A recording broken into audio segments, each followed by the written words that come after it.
You're listening to the Player Issue Podcast. Here's your host, Aaron Warwick. G'day everybody and welcome back to the Player Issue Podcast. This is episode number 11. We had a lot of great feedback from last week's episode, so we've come back for part 2 with our great man, Craig Evans. Craig, how are we, man? Very well, thanks, Ez. Good to be back in the chair. So I understand you had a bit of feedback yourself last week, and you've got a bit of a new nickname going on. Can you fill us in? Yeah, so obviously the viewers listened and they liked what they heard, and they've given me the name The Voice. The Voice. The Golden Voice. So is it voice behind Fremantle, or is it just the voice in general? Just the voice in general, really. And I'm okay with that. I'm quite comfortable with it. Absolutely. So obviously last week was a bit of a rushed interview. Yeah. So we didn't have any sort of preparation going in, and as such we didn't probably have the greatest questions in the world. So a few of their listeners got in contact with me and said that they wouldn't mind asking a few of their own questions. Yep. And I know that you didn't feel as though you'd done all that you could do last week or last episode, and we're keen to come back. Yeah. So we are back for round 2 or part 2, and yep. This time it's the questions from the listeners. So exciting. We've had plenty of questions sent in. Yep. And just before we get going, we are actually doing this a little bit differently this episode. We if are. I haven't already noticed from the sound quality.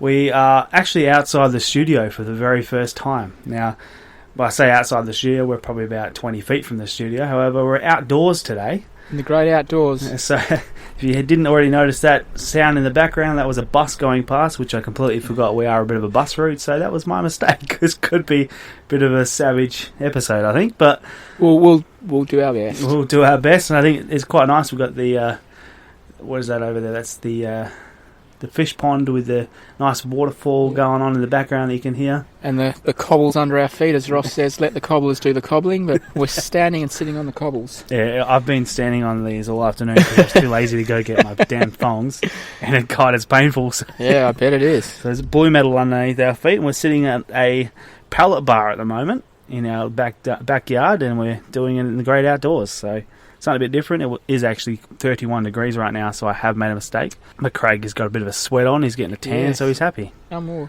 happy. So we're going to get straight into the questions. So here we go. Craig, you ready? Yeah, I'm ready. Beautiful. So Essendon FC Guernsey Collection is the first question up. He says, "Hi Craig, I've got a couple of questions about the ordering process of player issue Guernseys. How many Guernseys do you guys order for the start of a season, and how many per player?" Yeah, it's a good question, and I suppose it's worth answering. So we have 2 sets of Guernseys. We have our Clash and our Home. At the start of each season, we have 4 of each player's number. And then as we need to replace them, we do. It's around about a 2-week period. So you have 4 per player for our 2 main sets. And then our event Guernseys, we get two Guernseys for the entire list. Mm-hmm. Yeah. Now, a few of these we probably will have answered in the last one, but we're going to cover it in full today. So, and also, I might even double up some questions to myself. If we do that, oh well, then you get double the answer. Yeah. Some also you may not want to answer. This one may be a tough one. No, I'm going to throw up a guess myself, but I'll give it to you anyway. So, question 2 from Essendon FC Guernsey Collection, he has 4 by the way, okay, is approximately how much do player issue Guernseys cost the club? Probably not in a position to actually go into answering that one, Aaron, but yeah, they're not cheap. You wouldn't get much change out of $100. Yes. Do you have to pay for the GPS pockets as well? Is that correct? Yes, that's an addition. Yeah, so they're not cheap. So what people think when they're trying to get these Guernseys cheap is they actually cost the club a fair amount of cash. Do. So yeah, so we'll do that as best we can, but we can't give you official details. But thereabouts. Number 3. In regards to long sleeve Guernseys. Now, long sleeve Guernseys is one thing that I get asked a hell of a lot. Yep. So we'll just cover this one, but I know I have 3 or 4 regards to long sleeve Guernseys out the whole question there. So we'll go with this one. I hear players need to actually request one if they wish to wear one. Is this true? Not in our case. So we have both sets Clash and Home. Only one Guernsey per player, but we do have full 2 sets. Admittedly, the last couple of seasons we haven't got new ones. We've kept with as is because there's been no real significant change, and the chances of our players actually wearing one are next to nothing. I can't actually think if anyone wore one this year. Yes, actually, somebody did, and it's the first time in a long time, probably since the Longmuirs, that that's actually happened. Yep. And that was Rory Lobb actually wore one he this did. year. So He I'm did. assuming he actually wore Michael Johnson's from last year. He with would it, have, yes. Yeah. So just because the need's not there for it, we don't replace them every season. If there's a sponsor change, then we might look at doing that. But as I said, we've had those ones for the last couple of years with no real need to replace them. But we've got one for every player. Yeah, I do notice that some of the players actually like to wear them at training. That's right, underneath their training Guernseys. Yeah, which is pretty cool. So Yeah. if you get down to the sale and you see some of the long sleeve stuff, have a good look at it. You never know; it's probably been worn at training if it's some of the fair boys chance. that actually quite like to wear them. So have a good look, especially in those cold days. You can imagine they probably would want to wear them. Yeah, So. and they're almost like a compression top. So yeah. Yeah, okay. So lastly from Essendon FC Guernsey Collection. Yes. Thank you for having such a long name, by the way. Lastly, as I just said, do you guys have any input? I believe that would be yourself and the other guys in the store or around the merch area. Any input, contribution to the design of Guernseys each season, and how does that all come about? Yeah, we do. We work quite closely with ISC on our overall design concept, but with internally our CEO, our previous CEO, he had quite a strong say in what we did and didn't do. But yeah, we have a bit of say internally as well. But yeah, Steve drove most of the designs, and then we put them through to ISC. They actually come up with a whole lot of different concepts for us. Most of them never actually see the light of day because they're quite out there and interesting. But particularly with the training Guernseys, ISC come up with all those different ideas for us. I'm not sure if you're familiar this year. I think we might have had like a checker plate finish on our training Guernsey. So that was ISC. They came up with that for us. That was not something we did. That was something they came up with. So. Yeah, okay. I actually have a question for you from Aaron from the Player Issue podcast, actually, about those Player Issue training jumpers. Yes. Now, I noticed at the sale there was the white and the grey ones on sale. Yep. I've got to know, because I've noticed in previous seasons, what happened to the other ones? So the purple, and I believe there was a red as well this season. What happens to the ones that don't go out? So we don't get everything for our locker room sale. Just out of fairness to our community goals program, we try and give a lot to the community. So what you don't see in locker room, 99% of the time will go to our guys in community goals that do a really good job. Sometimes I'll actually give them out to schools or communities to borrow. Other times we might actually give them to keep as well. But yeah, they get a bit of what we don't sell. So I dare say those two colourways would have gone to community goals. Very nice. I notice the purple must be a very popular colour for community goals because they haven't come out in a while. Yes, yeah, exactly. So next questions are from Vita, our great friend Vita. How are you, Vita? And Vita says, "Hi Craig." Hi Craig, how you going? Good, thank you. She has a few questions about player Guernseys. Okay. That's what we're here for. Yes. Are Guernseys custom fitted individually to each player? Yes, they are. Well, yes and no. We have small, medium, large, but then we can actually go one step smaller, small/medium, and then small/medium with a bit of extra length. The taller players might want a bit of extra length. So not fully fitted, customised, but there are options available to a certain degree. So you have 3 or 4 different options to that. Yeah, so she actually had a bit of a follow-up to that question, which kind of answered anyway, but do the actual players choose how tight and baggy their Guernseys are, and the length, of course, or is that all determined by the footy department? No, they have a little bit of a say in it, but most of the guys now, they like their Guernseys to be super fit, super tight. It's how they like to wear them, so there's not too many requests for them to be a little bit bigger. If they are, I can't think of anyone off the top of my head, but yeah, they like them to be quite fitted. Yeah. That's a good question. Thank you, Vita, for that. Thanks, Vita. She's got one more for you. I know she's a big fan of the long sleeves as well. I think you got a couple that we sent over this year, Vita. Correct me if I'm wrong, but is a long sleeve version of the training Guernseys or any of the special round Guernseys ever made for any of the players? No. Damn it. That's the simple answer, no. Bummer. Yeah. Is there a reason for that? There's just a cost factor involved, and we try and keep it down with those event Guernseys because I think, as we mentioned in the 10th episode last week, it's a very expensive exercise to try and keep the cost to a minimum. Unless we get a player ask us, which I'm not familiar with, had in a very long time, we wouldn't do it. Yeah. That's sad because I would actually love to see one of those long sleeve Indigenous jumpers. I reckon that'd be really cool. Yeah, it'd be good, wouldn't it? It would. Maybe we could get one for Rory next year. Maybe I'll have to tell some of the players to chuck their hand up for a long sleeve event Guernsey and then try and get it off them. Thank you, Vita. That was all Vita's questions for today. Thank you, Vita. Next up, we've got Paul Mirror, who was a guest in one of our previous episodes. Right. I can't remember. I think it was episode 6, possibly. Okay. He's a big Collingwood fan. He's got a very large collection himself. Right. He's got a few questions, actually. Okay. Even though he says a couple of questions, he's got a number. Does Freo have an archive collection? In terms of our Guernseys? Yes. Yes, we do. We call it our jumper history wall. If you come to the club, we have every single jumper from its inception, both AFL and AFLW, on display. So archived in the sense that they're all framed up on the wall, and we'll continue that going in the years to come. And majority of those are player issued as well, aren't they? They were all worn. That's correct. Yep. Yeah, I would love to know what numbers are on half of those because they look fantastic. We probably should have done that before we framed them, but I'd be guessing. I know that one of them's Tony Godden's. Oh, really? Yeah. Yeah, he was lucky. We were lucky enough to get his match worn on. I think it was the first season he played at the club. Yeah, okay. 94, 95. Was that a long sleeve green one? Yes. Yeah, okay. Yes. Thought it might be. That's Tony's. Yeah, nice. Okay. So we'll go a bit more depth into that. Yep. Do Freo have any plans at all for a club museum at the new facility? Not in the near future. Internally within our building, we are trying to put a bit more historical data on ground level at the moment where the players coming through. We've got a whole lot of new imagery being put up right from its inception, but not like our friends down the road where they've got a designated area for a museum, if you like, but we don't have anything in the pipelines for that. Yeah. Has the club kept a jumper from all 219 players that have played for the club thus far? No. No. No. It's something that we probably should look at doing more as the years roll on. We actually don't keep anything too much other than the collection out on the wall, to be honest with you.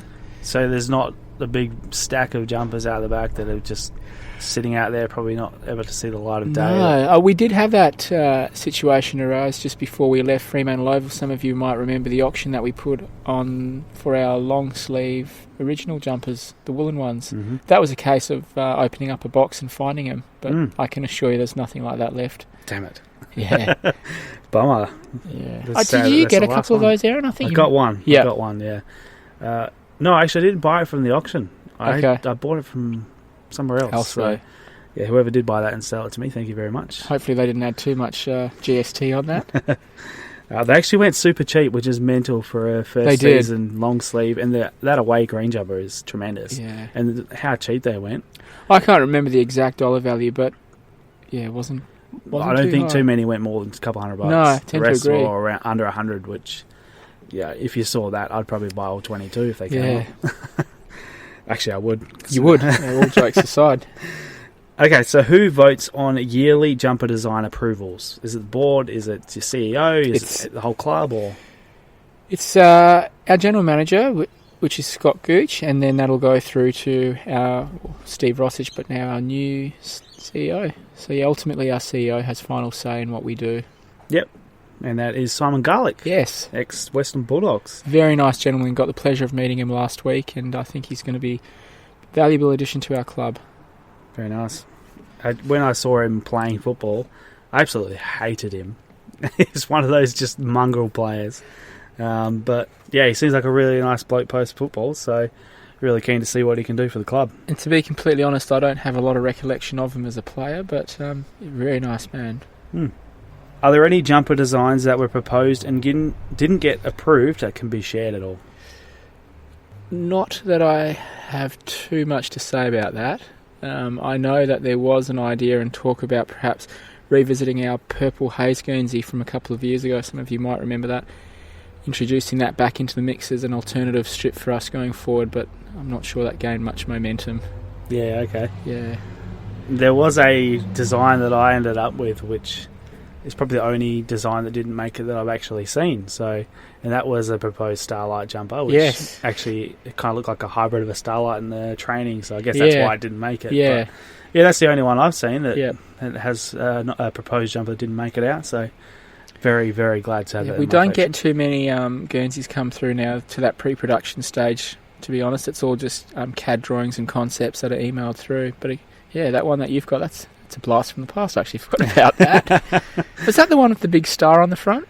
No, it has a star like the other Starlight jumpers, but it's more of the giant Dockers logo on it. So yeah, it probably would have looked a little bit odd out in field, but a bit of a change it was good to see a bit of a change on the Starlight jumper. There was a little bit of talk last year about creating an opportunity for the Starlight Children's Foundation where the kids actually could draw a picture and then it goes into a competition, and that picture that wins would actually go on the Guernsey. I think the NRL did that a couple of years ago and it went really, really well, but fortunately we didn't get a lot of backing for that to happen. Yeah, bummer. Yeah, good to see a bit of a change sometimes with the Starlight stuff. Yes. I know, obviously they get auctioned off. They did this year, but they didn't last year, and that's I think because they've had the same design for a long time and they just weren't going for enough. Correct. Right? So we actually kept our Guernseys from that year and reused them. I did notice that. Yes. Yeah, so I bought it and I realised very quickly that it was actually a 2018 jumper, which is different. But yeah, the reason you could figure that was because on the back of the 2019 jumpers it had the Forever Freo 25-year logo on there, and I realised that this one had last year, so I had to ask the question, and I found out there were reused jumpers. So there's a bit of a story for you. Which player has gone through the most jumpers in a season? Oh, you've got me on the hop there a little bit. I would say Ryan Crowley probably had a couple in his day, being the type of player that he was. I definitely remember he went through 2 in one season, so I'd say Crowles. All right. Yeah. Because he was just a nugget of a player. Yeah. Everyone didn't like him for some reason. Don't know why. I remember Matt de Boer had a quite a good ripped Guernsey one year. Yes, the ladies love that. Yes, most of his body could have been seen on the television. I think Fifey did as well. He did. Yes, that's right. That one went for a bit of auction. It did. And last one from Paul. Yes. Which player is the fussiest regarding their jumper fit? Oh, we've actually got quite a few, to be honest, but I reckon little Sonny likes his say when he comes to Guernsey fittings. He's small with not much more to it, but he likes it super tight. Sonny. Yeah, okay. And I'm going to elaborate on that one myself. Yep. Are there any players, and I believe there is. Sorry for the background noise there. Hopefully... I think Emma's just doing a bit of guarding behind us. Sounded like a tsunami was coming through, but anyway. Yeah, it's pretty breezy out here. So, are there any players that have changed size throughout the year? So, they've come and said, this one's too small or too big now, can I get a different size? Yeah, there is actually. During the pre-season, the guys put a huge amount of emphasis onto strength and conditioning, so they'll do 2 or 3 heavyweight sessions a week. So, as you can imagine, leading into a season, they're quite bulked.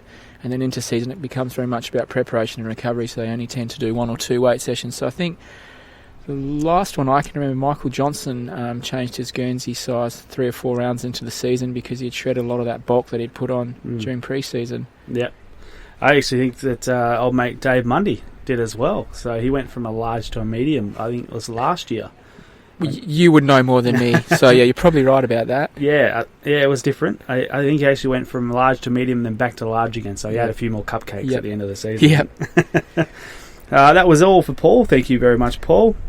Now we move to Matt Champ, who... G'day, Matt. If you guys have seen some of his stuff on the Player Issue Match Worn Marketplace Facebook page, you'll see that he put up a Josh Kennedy match worn from this season, with his boots and his shorts and his socks, all from his 600th game, which he signed for Matt.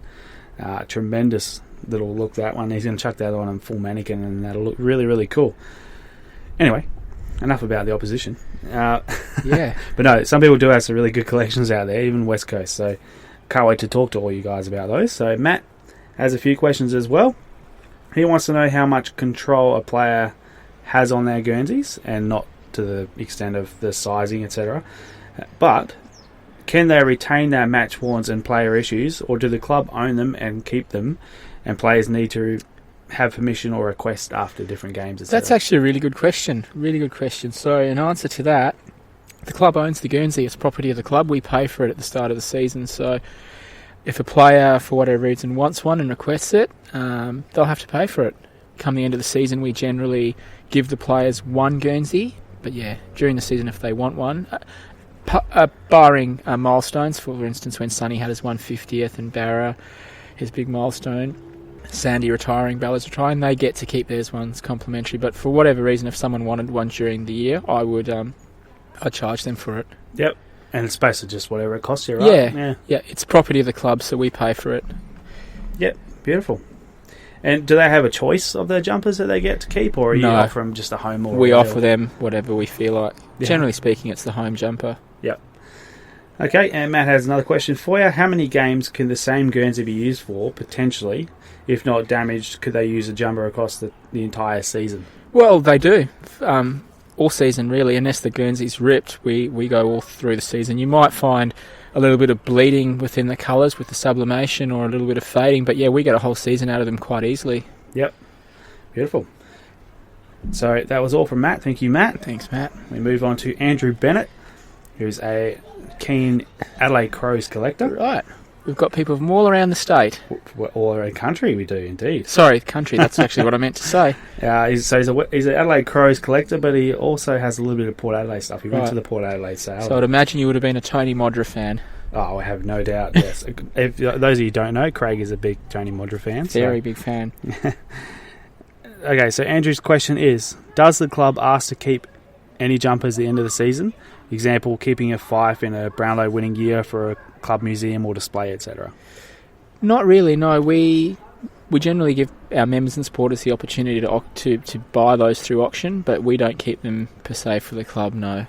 When we do limited edition pieces, for instance the Brownlow range, we have kept a couple of those which are now up in our office, but yeah, Guernseys, etc., not really. When we talk about the, say, Brownlow jumpers, etc., Brownlow winning jumpers. Yes. I noticed on the auction that came up very recently for Nat Fast Brownlow win. Yep. There was a 2015 framed match worn Yeah. jumper. Is this something that you'd normally do? Is hang on to that jumper? Was there a reason it was hung on to? Because obviously it was Brownlow season. Yeah. So basically in 2015 we got Nat to wear quite a few jumpers in his last home game. I think it was all four of them. So we didn't execute using all four of those in his 2015 Brownlow program. So they just stayed with SE product in Melbourne until such time as we wanted to use them, and we felt this next opportunity would have been the Brownlow that he's just won. So we put that together, and it's come up a treat, actually. It has. Yeah. It looked fantastic. And if I didn't just spend $5,000 on all those jumpers a couple of weeks before, I would have jumped all over it myself. Yeah. So whoever got that, congratulations. Yeah. So that's really good to know. Oh, someone's killing a kid in the background. So hopefully It's they like take the meat sauce getting started. Hopefully they take them back inside very shortly because they are very loud. Hopefully you're not hearing them too loudly, but we'll continue on. So actually, that was very interesting, the answer. So obviously you got him to wear 4 jumpers at the end of the season in the last game. Yep. Did you do that again this year? We didn't, no. Oh, didn't think he was going to win. We were hopeful, but we thought there might have been other people that were nipping him at the bud. But yeah, he just wore the 2, and one of them he kept, and then the other one is part of a program that we've called the Dual Domination, which is a little piece of his Guernsey in 107 frames. So I know we've had this conversation before, and it breaks your heart to see a Guernsey cut up into multiple pieces, but that's pretty much what happened to his Guernsey. Yeah, that's painful. I can see the tears rolling down Aaron's eyes whilst I'm about to have a sip from his limited edition David Mundy 300 games can cooler. Thanks. Yeah, okay. We'll move on because I'm going to cry. So, Andrew, thank you very much for that question. Thank you, Andrew. We move on to one of our biggest fans, Andy Munro. Andy, he's a freak of a fan. He messages us every week without fail asking when the new episode's going to be out. Right. So we appreciate your passion, Andy. He actually has listened to every episode 5 or 6 times each. So right, he's a very, very keen collector and listener. So, well, thank you for sending in the questions. Can't wait to answer them. He has 2 for you. Yep. So he would like to know what happened to the jumpers from your early days at the club. Well, I'll stick with that one to start with. But do you know what happened to the jumpers from your early days? Because I find the same thing, as I can't really find too many from the 2003 and 2008 era at all. To be honest, I actually wasn't across that decision making at the time, so I don't have an accurate answer as to where they were. I'd say we would have kept consistent to what we do where the players get given one, but in terms of the other ones, perhaps they went out to our community goals area and given away, but we certainly didn't execute them through auction or any other way that I'm aware of. So yeah, I don't actually know, to be honest. Yep. And just to expand on that a little bit, do you know where most of the original player issue jumpers went? So the original season jumpers. I don't know. that one I'd have to ask Tony Godden about, actually. Haven't seen too many. I've got a Dale Kiggett myself from the home jumper, the original home sleeveless jumper. I love that jumper, but that is the only original home one I've ever seen. So I'm stoked to have that, and I haven't seen any of the sleeveless away ones either. Perhaps what we could do, just having a think about it one day if we get the opportunity, I still keep in touch with our very first ever property steward, Paddy Watson. He's aging a little bit now, but perhaps one day we could get him on the show and he would have some fascinating stories about all things of the early days in our property room. So I might see if we can get him on, Aaron, if you're keen. Absolutely, I'm keen. And Yeah. someone actually sent me an article of Paddy Yeah. during the week after our chat here. They sent through an article of him from one of the early, I think it was actually a Waffle magazine. Yes, he Um, spent a lot of time in the Waffle. Yeah, so they sent me West an article Perth, of I his. think it might have been. Yeah, okay. Sent me an article from him, just basically outlining that he had a massive collection, a huge passion for football, and Yeah. jumpers, etc. So, Yep. yeah, I would actually love to have a chat with Paddy. Yeah. I think it'd be. He'd have Well, I'll some see if fantastic we can stories. make that happen. Could we maybe take the studio to him? Mate, we've taken the studio 20 feet. I reckon we could go a little bit further and we can take it to him for sure. Yeah, well, he lives in Melville, so he's obviously aging a little bit, Paddy, but perhaps if I say, could we come to you for a quick chat, we could make it happen. We Aaron. can certainly make it happen. Yep. Yep, absolutely. We'll take the show on the road. Emma's in the background asking if we would like a drink. Thank you, Emma. Appreciate that. Emma, could you please turn the neighbours down a little bit, maybe? Again, we apologise if you can hear them very loudly. Of course, when we start doing the shows, they come out to play, which is typical. But moving Yeah. on. Thank you, Andy. That's all his questions for the day. Yep. We move on to Gavin Ford, who I met at the Locker Room Sale, which we mentioned in the last episode. Gavin has 3 questions for you. Pretty good ones. I quite like them, actually. I like all the questions, but when they're a bit different, I really enjoy them. How many crates/containers of player issue gear have to be transported to and from each game? And does it differ, aside from the obvious transportation methods, between home and away games? Pretty consistent, actually. A little bit more interstate because there's a bit more to take. We have quite a lot of the gear set up at Optus for us, but when the guys travel, they have around about 12 big plastic crates that are on wheels, and they're probably about the size of this bench that we're on at the moment, Aaron, so there's a fair bit of volume in it. But our property steward also helps take all of our medical kit as well. Oh, okay. Yeah. Yeah, right. It's a massive project. So Paul, our property steward, will start preparing as early as a sort of Tuesday afternoon, Wednesday morning for a flight, an away game flight. Yep. And he's got the property van, and it's loaded from top to bottom, back to front. So yeah, lots to take over. Yeah, absolutely. So that all just goes on the plane with everybody else, or does that get loaded up at different times? Or No, it goes on as the normal flight. So obviously Virgin's the partner with the AFL, and they look after Paul. I think he can get there a little bit earlier to put all his luggage in. He doesn't go through normal check-in, obviously, because he's got a fair bit, but the guys at Virgin do a good job looking after him. Yep, lovely. Now, this question I can answer a little bit, but I'll ask you anyway. Do you know when GPS pockets became a standard on player issue jumpers? Prior to there actually being pockets in the back, they used to use the catapult bibs, and I think we've had these Guernsey GPS pockets now for 6 years, I reckon. It would be 5 or 6 years. A bit more than that, actually. Maybe it's a bit So more. 2011 Was was it? the first time that... Actually, I have noticed that there was a few, very few. 2010 actually had a couple. Was it that It far was long back? pretty rare to see that, and Okay. it may actually have been training jumpers, I reckon. I don't know if they Okay. would have actually worn them in a game, but yes, I believe the catapult, the GPS bras were used Yeah. before that, however. Yeah. But yes, 2011 was when they became standard on the actual jumpers themselves, which was obviously in partnership with the move to ISC. Yes. So yeah, that was interesting to see that. I actually had no idea what it was, and you see Yep. the little green light flashing on the back of the neck, and you think, "What the hell is that?" Yep. But yeah, it all makes sense now when you read up on all of the information you can get from them. So yes, there you go. So 2011 is when they become standard on the jumpers themselves, but they did obviously wear those Yep. lovely bras, which I'm sure the players love. Oh, they love them, and they still wear them today during training. Actually, Yeah, all the time. Yeah, all the time. And last one from Gavin. Why doesn't the team store sell ISC shorts and socks?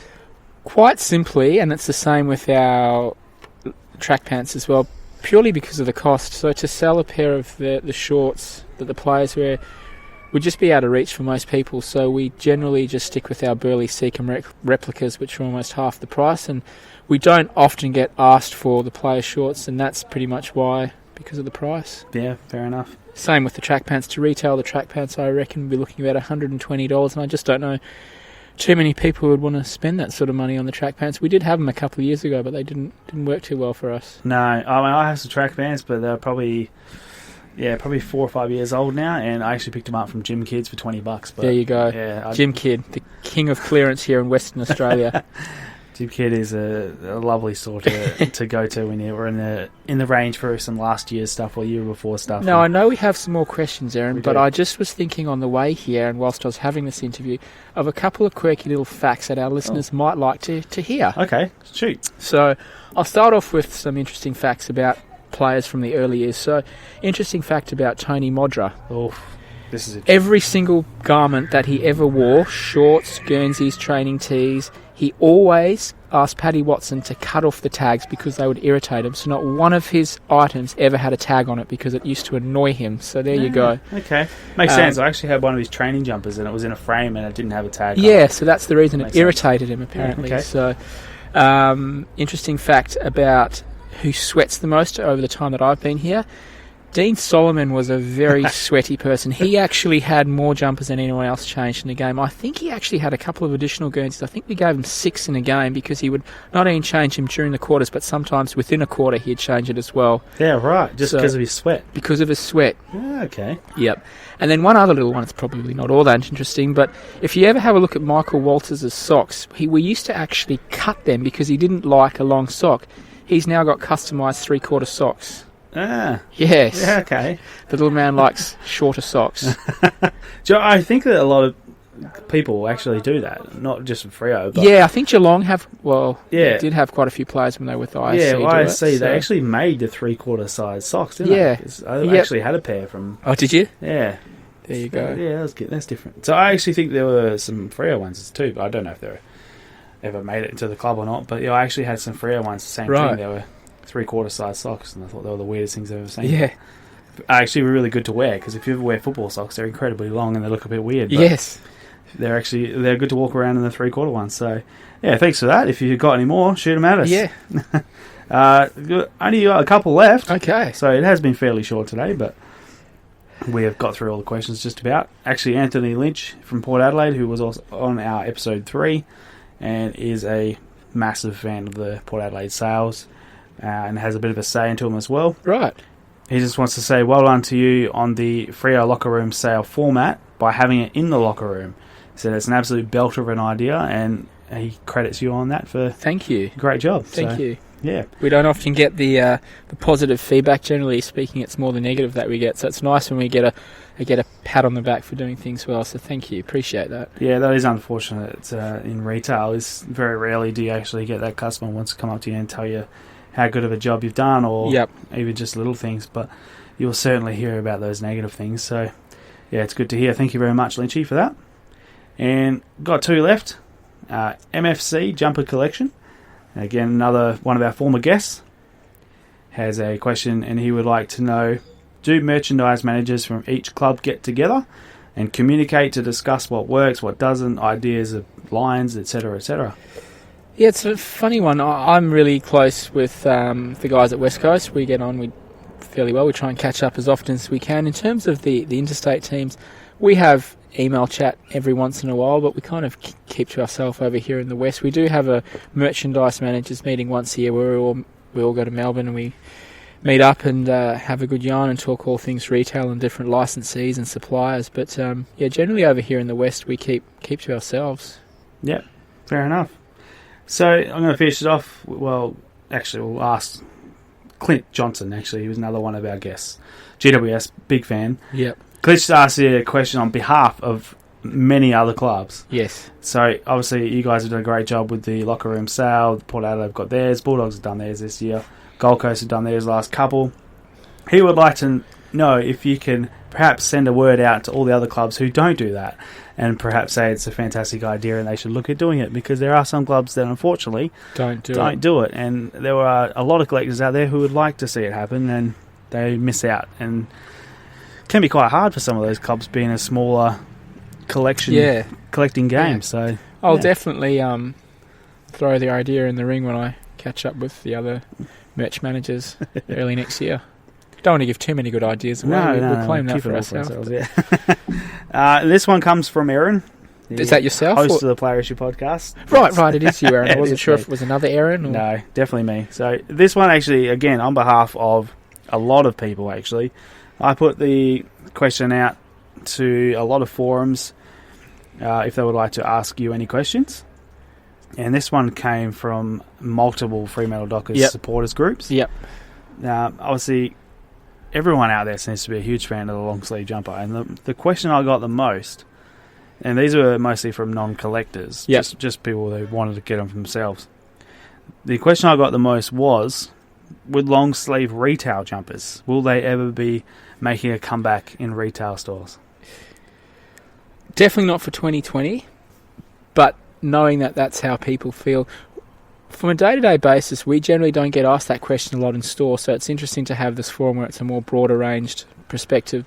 If the people speak and they want, it's perhaps something we can look at. We generally say we haven't done it for a while because when we had them, they didn't sell well, and that's our past experience, but it would be a number of years since we've actually had one in store, so perhaps it's something, as I said, we can't do it for 2020 because our range is signed, sealed and delivered with stock arriving shortly, but maybe it's something we can look at for 2021. Yeah, I think the moral of the story here is if you want something and you've got an idea, perhaps let the club know, because they may not know about it. And if you sit back and everybody sits back hoping that someone will ask that, oh, Jesus, someone just died inside our house. Yeah, if someone doesn't ask that question, then the club's not going to know what everybody wants. And if there is enough interest, then obviously they can get the ball rolling. But if they don't have enough interest, then it's not going to be worthwhile for the club to do so. So you're going to have to get out there and you're going to have to send emails and calls and annoy them a little bit. But that's what they want to hear anyway. They want to hear ideas that's going to make everybody money and, of course, make everybody happy. So let them know. So that's it for today. We've gone around 38 minutes, but again, had great times. 38 minutes, wow. Craig has absolutely sweat his box off over there. And now the sun has gone down, so he's cooled down a bit. Don't rule out the possibility of episode 3. It might just happen. Might happen. It might happen indoors, though. But no, I reckon our next challenge is to catch up with old Paddy Watson. I think he'd be interesting to have on this show. Definitely. I think yourself and Paddy on the same episode would be fantastic. So, no, that'd be great. Look out for that in the future.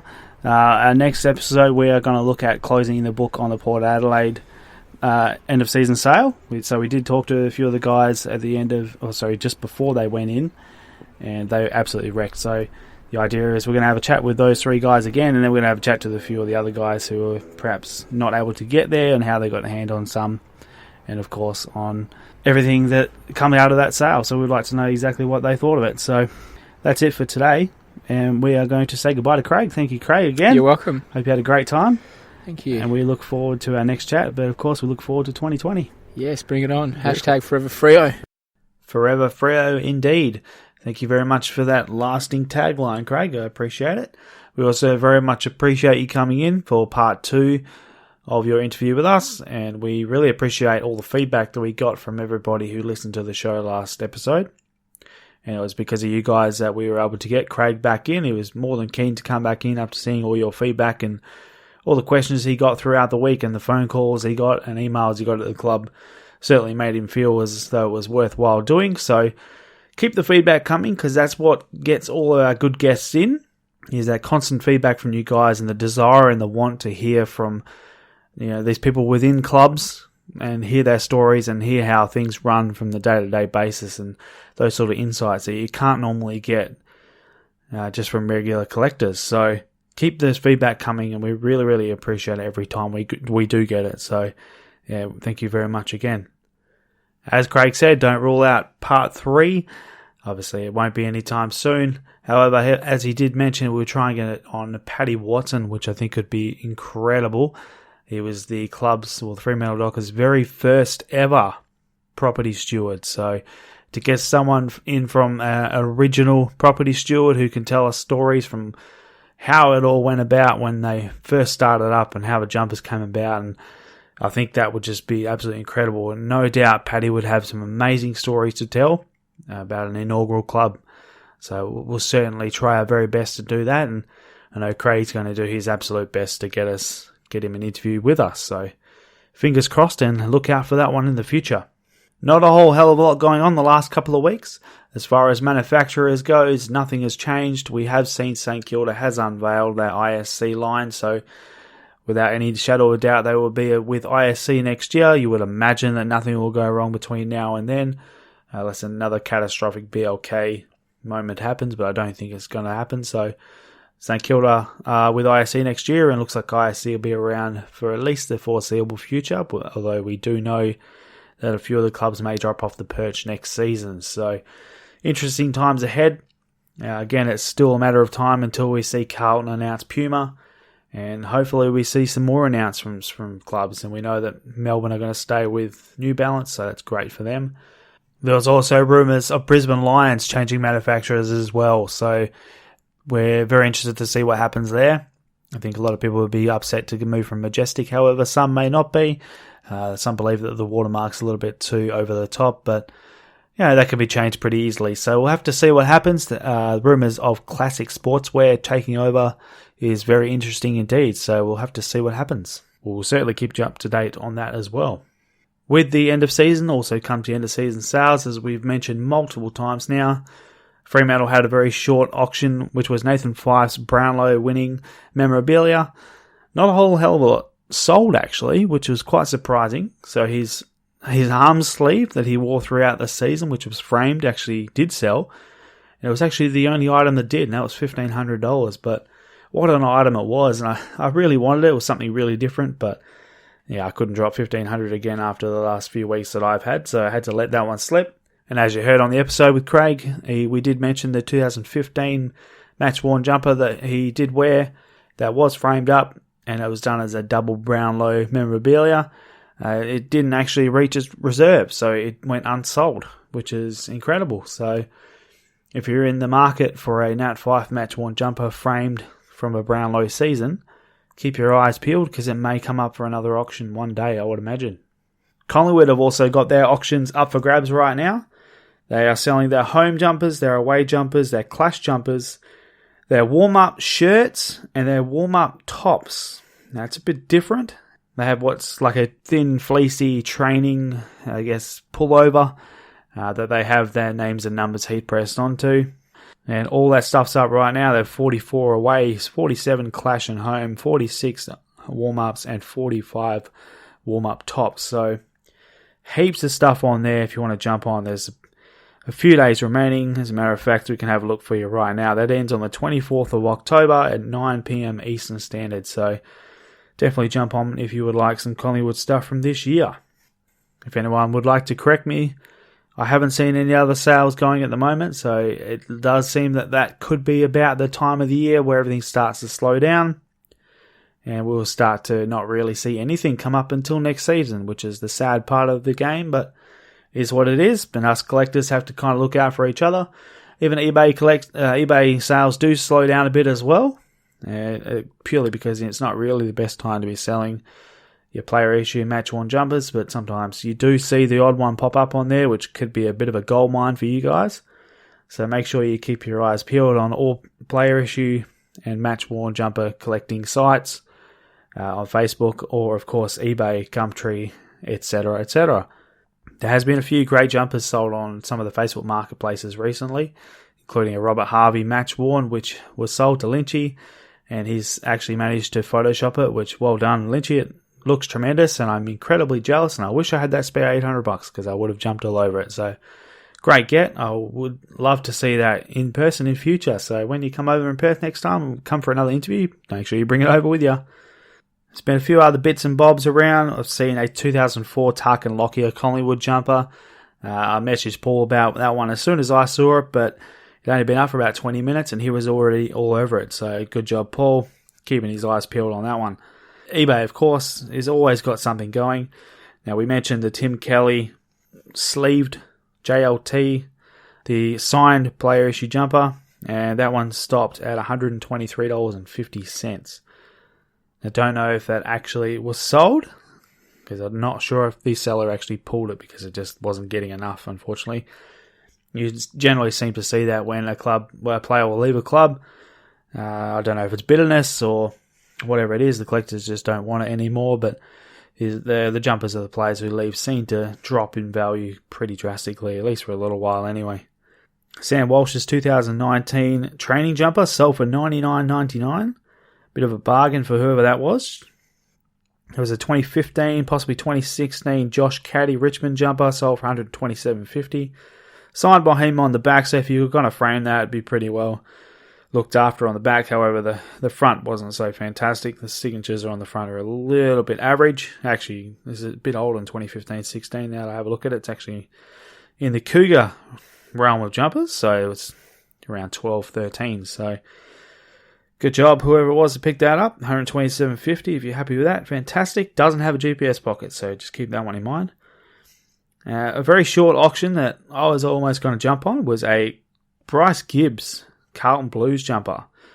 Really cool looking jumper. I do love the older, when I say older, I'm saying anything from 2000 onwards. It's for a Carlton up until 2016 or so, with the awesome monogram that they had with the raised logo, and of course the sublimated numbers on the back still, and the side panels. It was a great looking jumper around about 2013 or so, 2013, 2014, somewhere around there.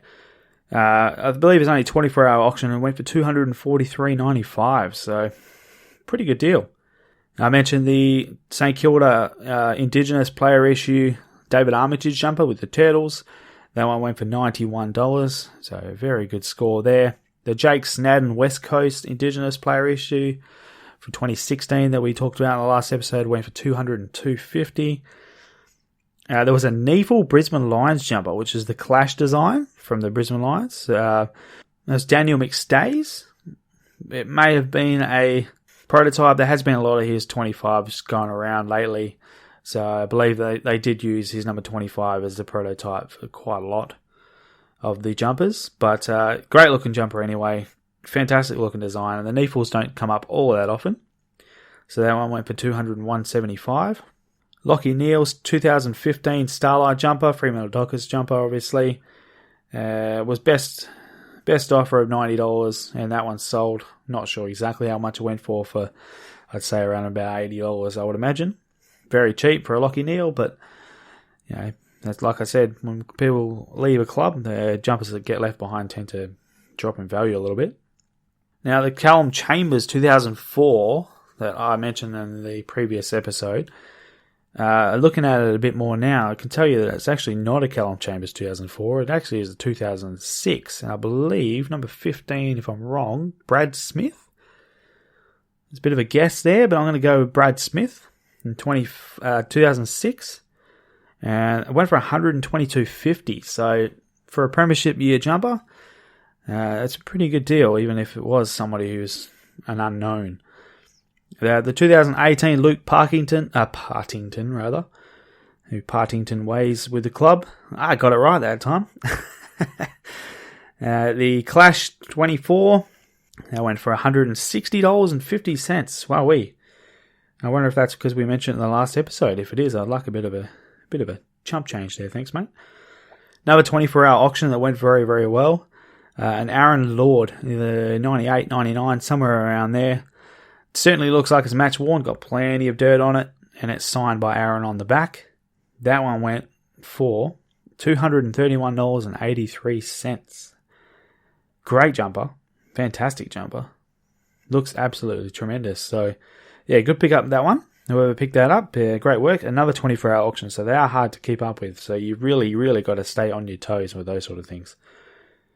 He also had a Richmond Tigers versus Carlton player issue, so it was the homecoming jumper from 2015. This is definitely a prototype. So again, I really hope the buyer is aware of that, because this one has black numbers, where if you look at the footage from the game, you will see that they certainly ran out onto the field with their standard yellow numbers. So this one's definite prototype. It went for $188, and that was a 24-hour auction as well. So, yeah, interesting price. Obviously, Richmond are all the go at the moment, so not too surprised that it did go fairly high. And it is a pretty good-looking jumper. It has the names of all the players, past and present, on it as well. So, pretty sweet looking. Number 2018 West Coast jumper, number 36. Couldn't tell you who it was. I do not remember. Might have been Murtimer. $152.50. Pretty high. But, yeah, again, West Coast jumpers do go for a decent amount of cash. And yeah, looking at the GPS pocket, it actually could even be worn. But that would be interesting, because I'm not sure he played a game in 2018. I'm pretty certain he didn't. Anyway, moving on. Number 37, Gold Coast Suns. It was from the China game. So, sweet looking jumper. It has the China and the Australian flag on the front. And of course, the Australia.cn, so the tourist website on the top of the back sponsor logo. And the bottom sponsor logo, again, another one-off, Huawei. They are phone sellers. They sell a lot of phones. They actually sell them at JB Hi-Fi. They do other products as well, I believe, but mostly into phones in Australia. And that, again, Huawei. That jumper, we'll continue with how much it sold for, went for $120.50. So, one-off jumper, very nice. Good price, $120.50. Andrew Cracker. Bit of conjecture about this one, as a few photos showed that the number wasn't quite right on the back, but that doesn't really mean too much. Yes, the photos that people could find shows that it wasn't actually worn in a game. However, I'm sure there are many other photos that weren't shown. So there is a high possibility that would still have been used, or could have been used at any other time, training, preseason, etc. But even still, as a unworn player issue, if that was the case, it is signed by Andrew Cracker as well. And that one went for $200. Richmond, again, being all the rage. Good stuff. Now, there are some on eBay right now, which, well, I'm just going to mention a couple, actually, because there's nothing too much importance. There's a few little stuff, but there's a couple of big ones. Richmond Tigers 2004. It's a heritage design. Really cool. Joel Bowden's number 11. That one's currently up for $1,200. It is bid with 2 days and 13 hours to go, so be interesting to see if that sells. It is a high price, but it is a very desirable jumper, so it will be very interesting to see if that one goes. It's also number 18 from season 1998-1999, Richmond as well. It's the preseason claw jumper. Looks very cool. However, I can't find any record of any player wearing 18 in 98 or 99. Certainly didn't wear one throughout the regular home and away season. So it is possible that it was worn in the preseason. Obviously, it is a preseason jumper anyway. But I can't find any records of it. But if anyone does know whose it is, you have 6 days and 9 hours remaining. It's currently at $500. Good looking jumper. If you're interested, jump on and have a look. Another 2018 West Coast Eagles jumper, a home design this time. Number 42, which I'm going to have a guess at. Number 42, Taria Boyok. I don't know if that's how you say his name, but that's my guess. So number 42, West Coast Eagles home jumper, currently sitting at $119.95. And that one has 6 days and 19 hours to go. So if you're interested in getting a West Coast jumper, there are a few out there for you. They are slimming down a bit, so you need to jump on them quick if you want to jump on them at all. That is pretty much all that I have seen very recently. So if you've picked up some great ones, please let us know. I have picked up a few, not too much. As I mentioned, I'm still on the comeback trail from all the money I've spent in the last few weeks. So I kept it quite slim this week. I did manage to go back to the club, of course, as you do. When I was picking up my Luke Ryan locker room from 2017 Subiaco Oval, so the very last locker that was used by Luke Ryan at Subiaco Oval, I did pick up a couple more as well. I picked up Bailey Banfield's retro jumper. I picked up Stan Switkowski's 25-year jumper. And I couldn't help myself. I had to do it. Even though I know he was leaving, he's still an absolute champion, and it's very upsetting that he is gone now. But couldn't not grab one. It was there and had the opportunity, so I had to grab Brad Hill's 25-year jumper. So round 1, North Melbourne. He had a killer of a game, so that makes it even tougher to look at, I guess. And that's actually all I picked up in the last couple of weeks, so it is pretty sad. But I need to build the funds back up. My Jacob Hopper 2018 did arrive as well, and that is a gorgeous looking jumper. But that is me. I do have something to show off very soon. Something very different that is being made for me. I can't wait to show that off. It's getting some update photos as I've gone along, and it takes about 12 weeks to make it from start to delivery. So it's been about 5 or 6 now. So in the next 2 or 3 episodes, we should be able to show that off. And some people may like it, some people may not, but hopefully it sparks some interest in the future, and some others might like to get the same thing done. So we'll see what happens. That's going to wrap it up. There's not a whole lot to talk about, unfortunately, on this episode. Hopefully the next couple of weeks when we have a next episode, we'll have a bit more to talk about and a bit more goings on. Plenty of club movements, obviously, throughout the trade period, and we'll see some of the rookies drafted in the next few weeks as well. And we'll have some updates on player numbers, and if there's any manufacturer updates, of course. Next few weeks' episodes, or next few episodes that we have coming up, obviously we're going to finish off the Port Adelaide sale, and we're going to get all the guys' thoughts on that. There have been some conflicting thoughts, but overall everyone seemed to enjoy themselves. So we'll certainly hear about everybody's stories from that, and I can't wait to hear from Lynchy and Dave and Peter again. And we'll hear from Monty, I believe, for the very first time. Monty, I haven't even talked to you about that yet, but hopefully you're willing to come on and have a chat. And it's going to be about something that someone who wasn't actually able to make it, but he's one of those blokes that will certainly find a way to get some. So we'd love to hear from Monty. So yeah, definitely Monty, get in contact with me if you can, and we'll have a chat about what you're able to pick up and how that came about. Post the Port Adelaide sale episode, we're going to look at talking to a bloke from Hawthorn.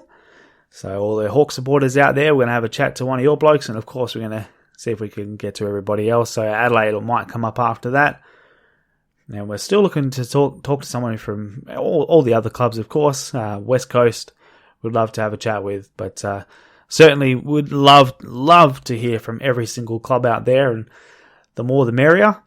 Get in contact with us if you would like to share any of your club's Guernseys at all. So, yes, thank you very much again for joining me for episode 11, part 2 of Craig Evans.